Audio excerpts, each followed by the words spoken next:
All right, welcome everybody to this week's Burnout Show. I have the lovely Tammy Davis here with us. Again, we just want to quick give a shout out to Pharmacy Podcast Network for helping sponsor this. And we'll be right back after this wheel to dive deeper into ego versus leadership and communication skills in pharmacy. So be right back.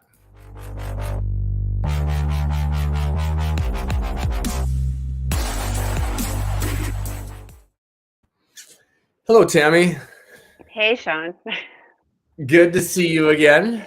You as well. I was gonna say, fancy meeting you here.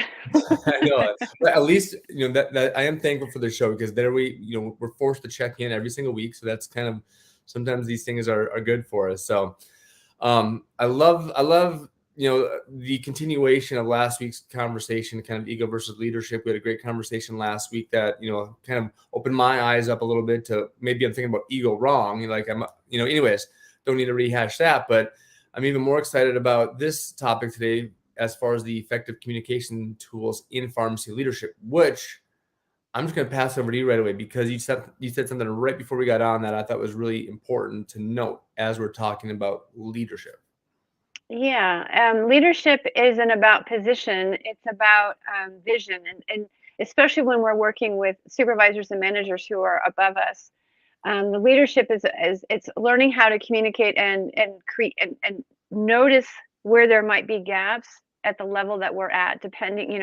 So leadership really is not about what position you hold in the company. It's along the lines of how are we going to communicate, again, like I said, those gaps, the things that aren't working, where we can envision solutions, and how do we communicate that in a way that can be heard and received and cultivated. How leadership would actually hear it, and then I shouldn't say leadership, pardon me, how management would hear it and then help you curate the solutions that would make it more and more equitable, like a more pleasant work environment. Because the truth is, none of us really want to work in an unstable environment. We want that stability, that we want to feel secure.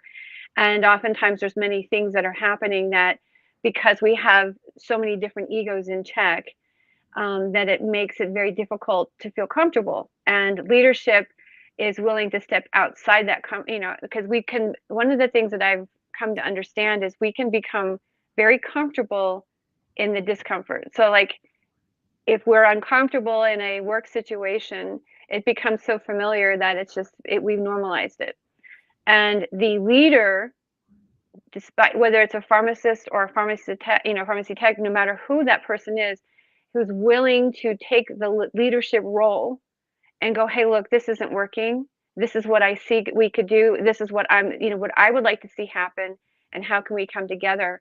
And then you can begin to take that to a higher ground. And like I said, curate the solutions as a team.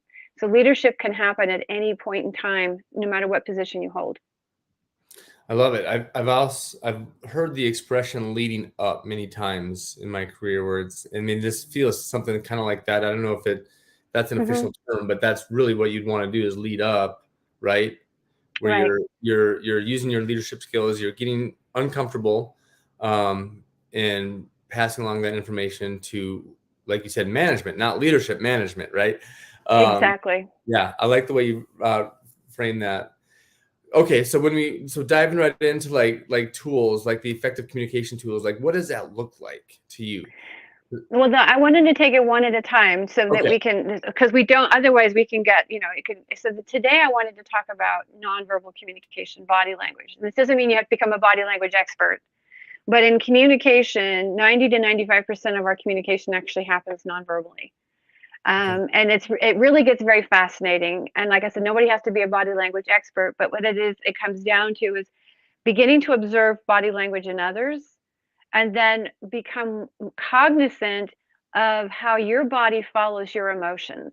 So just becoming familiar with, because I always tell people the body follows the mind, and the emotions are what start. That's your ego. And I just wanted to touch on this from what we were saying last week. Ego does not necessarily mean, puffed up and, that inflated ego that we've become accustomed to. It could be people pleasing is a good example of an ego based relationship or dynamic. I was one of those people pleasers. And in a people pleasing position, even though I was in management, I was all about manipulating people with emotions. And you could do that very easily with facial expressions. You can do that very easily with the way you carry yourself. So I only bring that up as a means of for us to begin to recognize, so for instance, if you see somebody or you find yourself when you're talking and you're not aware of your emotions, then the idea here is that you don't have to know the source of what the emotion is, because that can seem overwhelming and time consuming to try to, what is the root cause of this? Just recognize that you feel some level of nervousness, any level of tension that you feel. Pay attention to what your body does. And what oftentimes you'll see is people, if they start to do this in a meeting, and this is going to go into the email, because we talked about email last week, because how you hold yourself when you write an email impacts the words you select. But if you have it again, so if you notice, this one of my biggest gripes is when I notice people speaking, and they can be saying some of the most optimistic, positive, empowering statements, and the whole time they're sitting here going like this. I'm like, talk about a mixed message. So becoming aware, the first step really is to become aware of what your body actually does in response to your emotions. That's the best way that you can, because now we're back into that template of self-awareness. Because as you become more aware of what your body's doing, you can catch yourself and begin to reposture yourself. And I was thinking about this before we started today, and that is when we're talking about leadership, the thing with leadership is you oftentimes have a vision, like you can kind of have an idea of how things would work if there was a solution in place, how you would like to see things work. Leadership is not attached to the outcome. Leadership is willing to put a voice to, hey, we need to do something about this, and this is what I see. But then allowing other people to participate as well. A leader requires followers. You need to have people kind of join in on the bandwagon. Otherwise, it's not leading at that point. You're managing things again. So the idea here is to go, this is what I see, and allow other people to come on board and join you, but at the same time not being attached to it has to happen this way. Being open to it can happen a number of any sort of ways, as long as we're all, and as long as there's the congruency that we all feel like this is going to be the best outcome. In the process of that, when you're entering a conversation or entering into an email, the thing is to check yourself.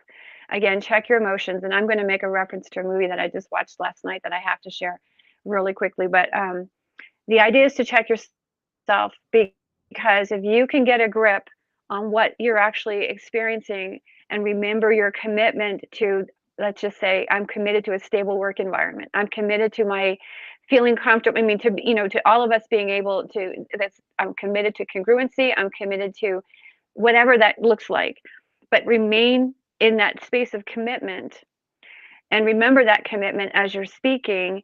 It now will translate differently with the way you hold your body, your posturing, because there's going to be a confidence. There's going to feel like you're taking a stand. You're not going to be, you just notice that your body posture is going to be something of the welcoming. It's going to be an invitation, if you will. It's not going to be closed off. It's not going to be trying to force people, because that's another thing people do, is they will lean into you if they're trying to force you into pressure or pressuring you. So just becoming aware of that is key. And then I'll finish up by saying this. Like I said, when we go to do emails, again, remaining committed, just checking in with your commitment. This is what I'm committed to. That is the intention. That's what I am intending to create with this email. And then just again posturing yourself as a professional, and remembering also, if it was another professional communicating with you, how would you want them to communicate with you? And becoming that professional, so that you can cultivate a conversation that becomes one that's like you said, leading up. I like that term, is leading up. I love how you brought in like the pharmacy technician example, right? Like when you're in a pharmacy, some of the best ideas for like operational improvements or workflow and things like that come from probably your senior pharmacy technician, right? That they're grinding day in and day out, and they're in the process, they're in the weeds, and they're gonna have the best examples or best roadmap of how to improve something, best solution. So getting back to the posture in that, I liked how you brought that up. I don't, I'm gonna try to ask a question here that is helpful, but so I'm just trying to put myself in the pharmacy technician. There's a couple layers up before they can get into any type of improvements. Of course, they want people to join, so it's all about their posture, like how they're going to come about talking to, let's say, the pharmacist, the pharmacy manager, the pharmacist in charge. Can you kind of walk through that, like what that would look like as far as body language? Because it can be kind of an intense environment sometimes when you're like, okay, I have this great idea on how I want to do this in the pharmacy, and and a lot of times there's resistance there. Right, and the more the resistance, the less you want to force anything. The example I have is I was sitting in a conversation one time, and this woman was really trying to pressure me into something. I mean, she was really, and what she did is she started leaning into me, and her voice, the speed of her voice started picking up. And I started noticing that even I started feeling like my blood pressure was just rising off the charts. And I noticed that my own body, I started leaning into her. Like I was physically mirroring her without even realizing it. And so one of the things, like you said, when you're coming to the table with an idea is I go back to that commitment, because that commitment is big. And the reason it's big, and one of the things I wanted to share when I said check yourself, is because something that we don't frequently talk about, if we talk about it at all, is we have the ability to regulate our breath, and through regulating our breath, we have the ability to regulate our heart rate. And as we do all of those things, when we are clear about what we're wanting to create, that there's no emotional attachment to it, that we don't want to force anybody into this. We want to create that almost become like a welcome mat, like be that invitation where people can be here and be receptive. So the idea here would be to actually relax your posture. I mean, yeah, you want to sit up tall. You don't want to be slumped over, but just kind of sit back in the chair. Make it seem like you're okay with this. That however, I mean, just make it appear as if, because you are okay with it. Because the more you force something, it's kind of like leading a horse to water. I've tried to do that. You just can't get them there because they will just anchor in.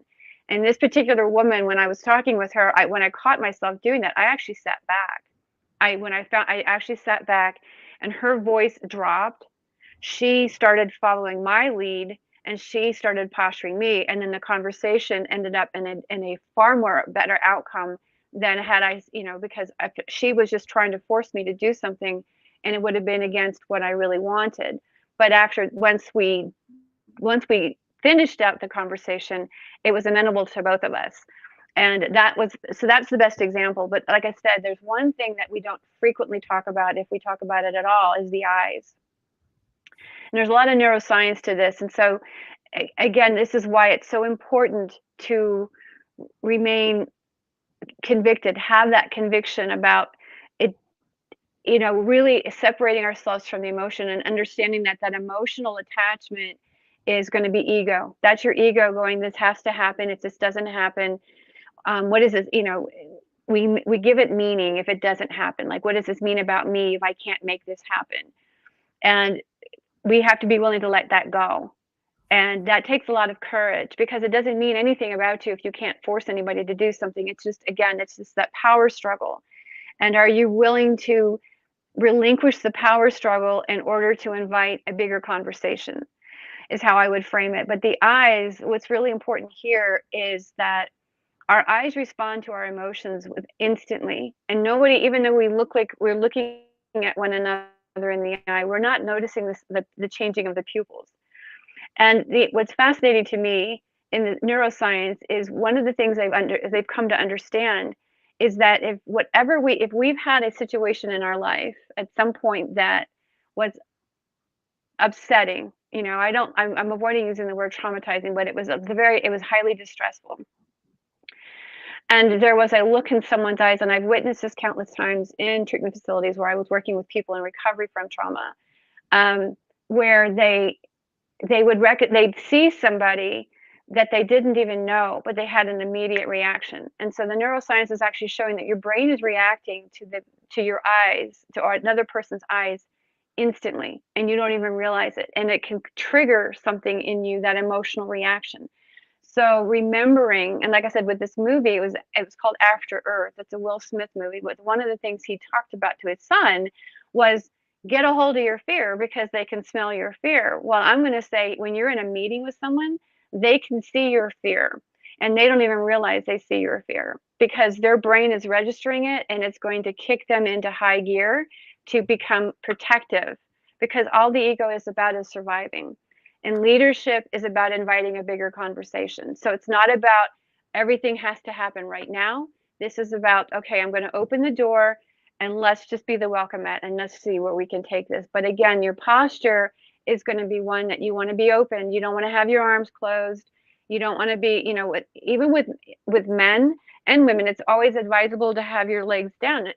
Don't cross your legs. I mean, be open to them, because the more open you are physically, the more you can relax your body. Your eyes are going to have the very same reaction, and it's not going to send a triggering message to somebody else across the room. Fascinating. Love it. Yeah. I'm glad you got to the movie part, because I was like, did I miss the movie? Good movie, but I like how you took that to, they can see your fear. I mean, I've been there, where I was probably the one, like I was fearful. I wasn't confident enough in what I wanted to do, and that's probably why some of that failed. So yeah, and the thing is, what we do is, in our mind, we interpret that as, I would say they didn't like us. We did, and it has, a lot of times it has nothing to do with that. They don't even realize that their brain was triggered and they went into a reactive mode. And when the more we can understand that, the more we can engage ourselves, our own level of self-awareness. It's awesome, Tammy. Good stuff. And then I think, we have, this is a great series we have going on. So there's going to be more coming from the communication tools and pharmacy leadership in the coming weeks. So anything else before we go, Tammy, that you might have forgotten? No, I wove it all in. That was great. Thank you so much, Tammy. Love everything you said. And we'll see you here next week.